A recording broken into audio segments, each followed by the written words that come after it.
Today's episode of Outside the Rack is brought to you by Kinetic Performance, the makers of the Gymaware. In today's world of strength and conditioning, data collections become the utmost of importance, and that's exactly where Gymaware separates itself from the competition. Because when we're sitting there and looking to collect data, what data are you actually collecting? And are the numbers you're looking at fitting into the exercises that you're utilizing?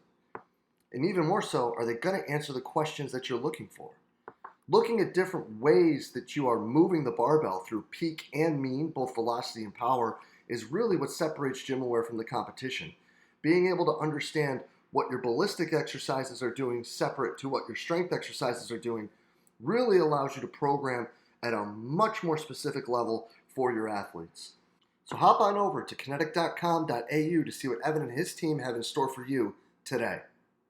The world of strength and conditioning is filled with some fantastic practitioners that are always searching for more. But more what? What are strength and conditioning coaches searching for to better their ability to prepare their athletes? Well, what about cutting-edge information?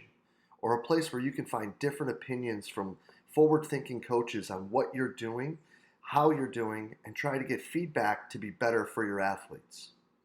Or what about a place where you'll find like-minded coaches that can provide solid coaching advice and career development for you as you progress through your career as a strength and conditioning professional?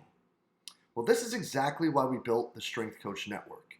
You'll have access to exclusive monthly content on top of the sensationally active forum that we have where you can communicate with coaches all over the world to find those answers that you're looking for to help you be a better practitioner for your athletes. So make sure you hop on over to strengthcoachnetwork.com/CVASPs, that's strengthcoachnetwork.com/CVASPS, and get your 48-hour trial for only $1. I look forward to seeing you in the Strength Coach Network. What's up, everybody, and welcome to the 40th episode of Outside the Rack, brought to you by Kinetic Performance, the makers of Gymaware.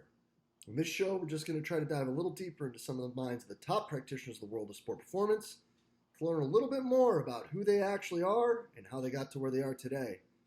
Today, we are joined by the University of Massachusetts sport performance coach, Joel Reinhardt. Joel, thanks for being with us, buddy. Yeah, thanks for having me.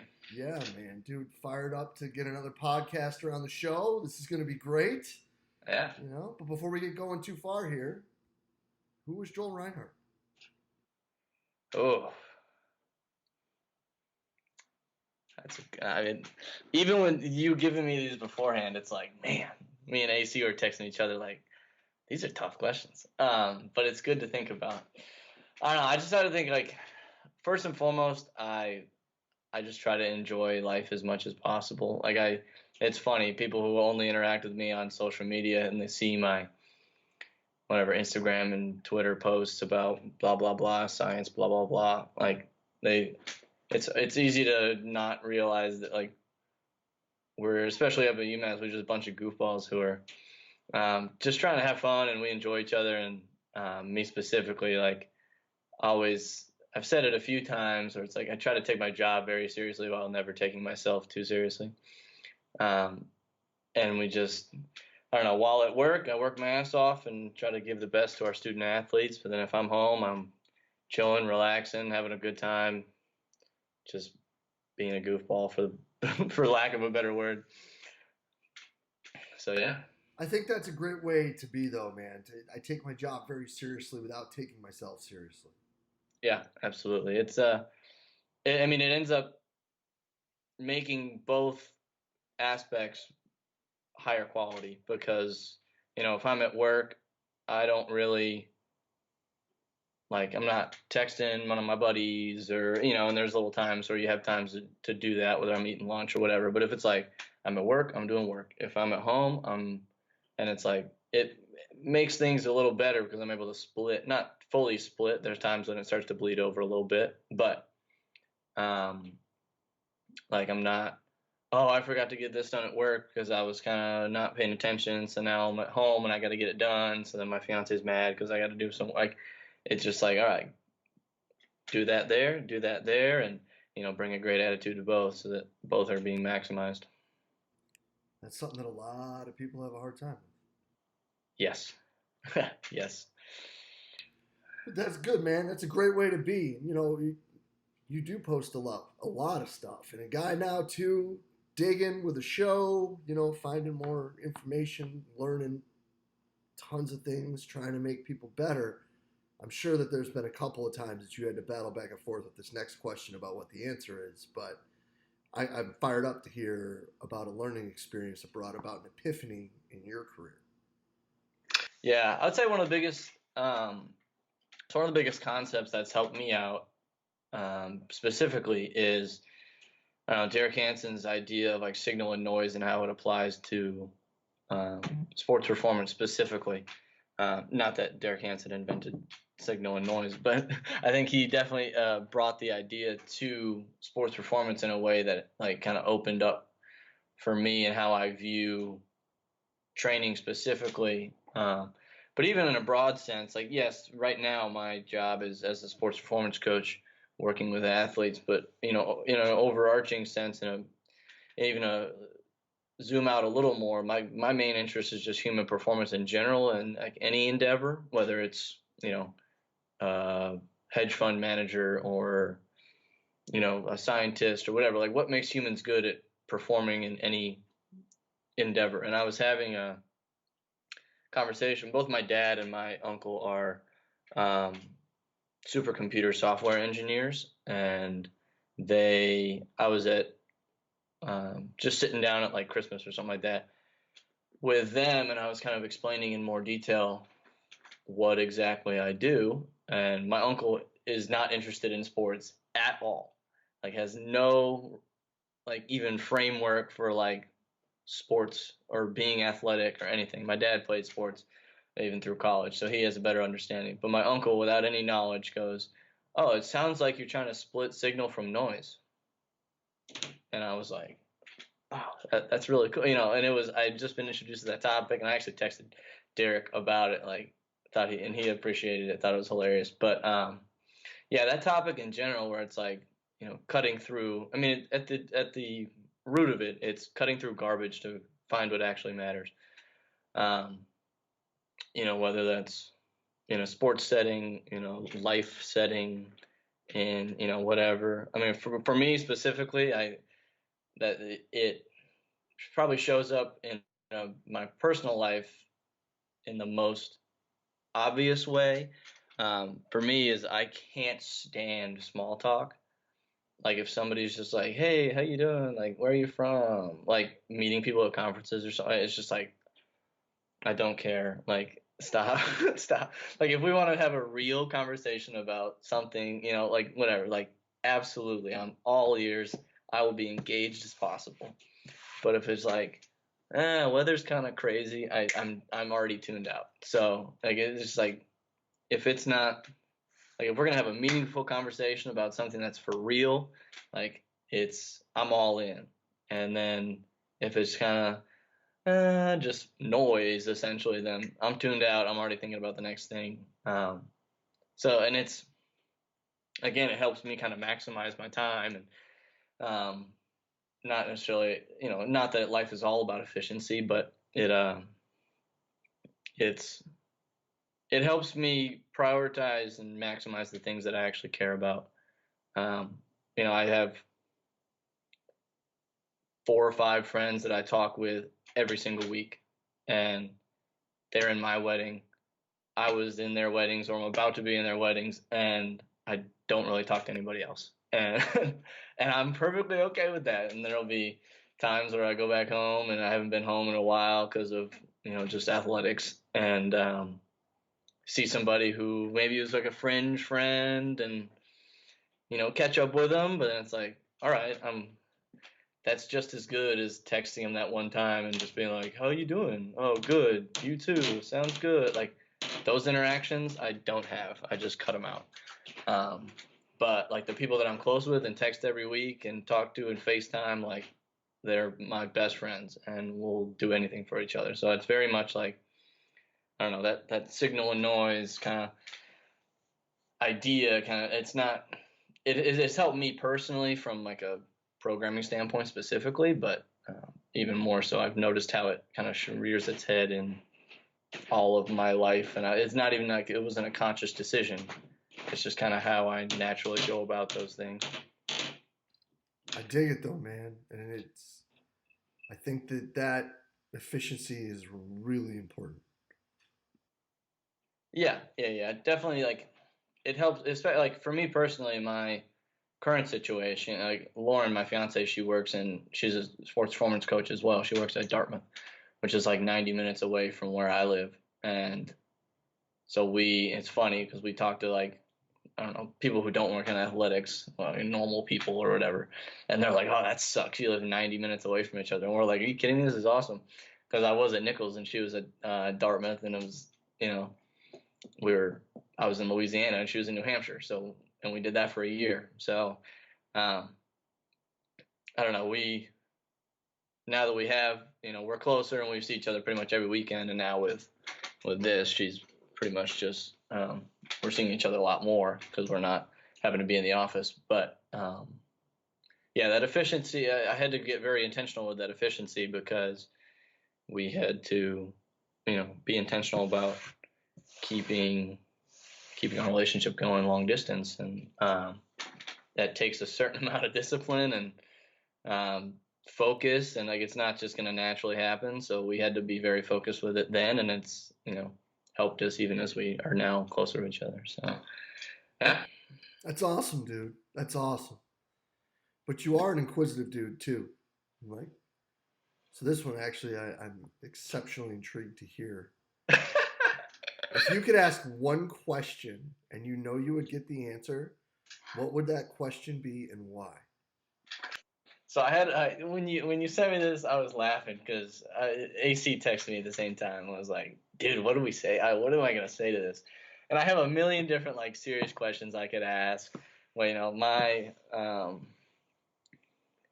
so like the real answer. Okay, I'll give you the real answer because this is so my grandparents my mom grew up in Jackson, Tennessee. Lived with my grandparents, and obviously, grew up with my grandma. Their house, they were there for 60 years. They both died in the last couple of years when they were high 90s. But they grew up they both grew up and then raised kids in the South during the Civil Rights era, and they were like hated in town because they were they were supportive of the Civil Rights movement.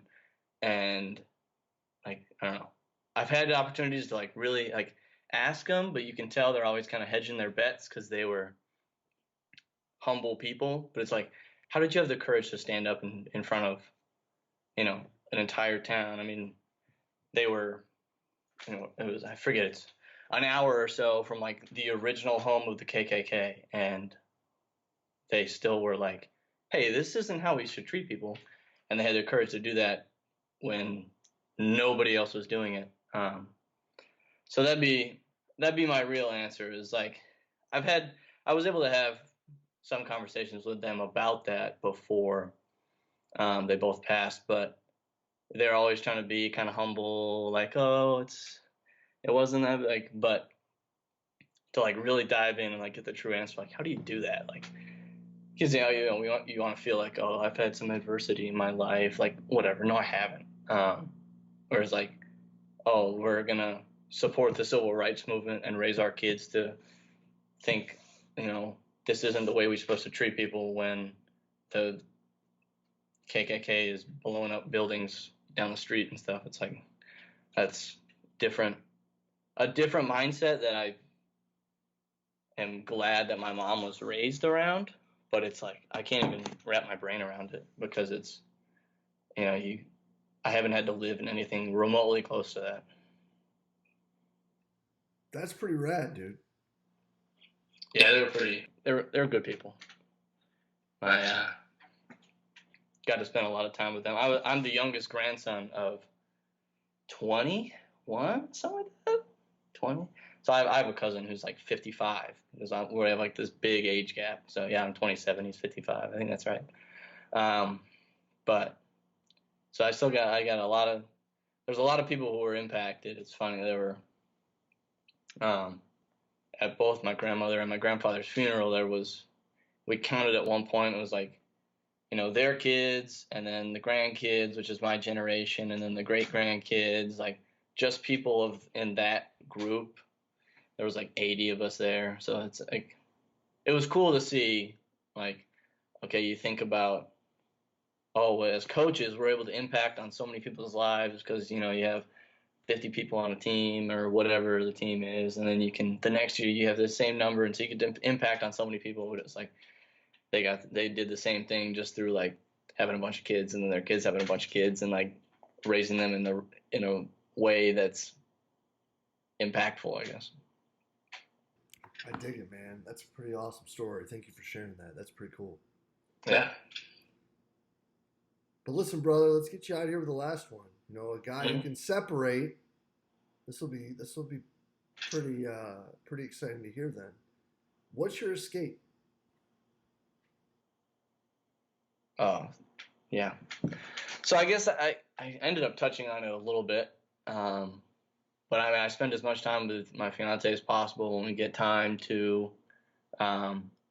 We just like, now that we're closer to each other, we get more time together where I can just like, phones on, do not disturb, don't talk to me. We're doing whatever, whether it's hiking, going to dinner, whatever it may be. But yeah, just like truly separating.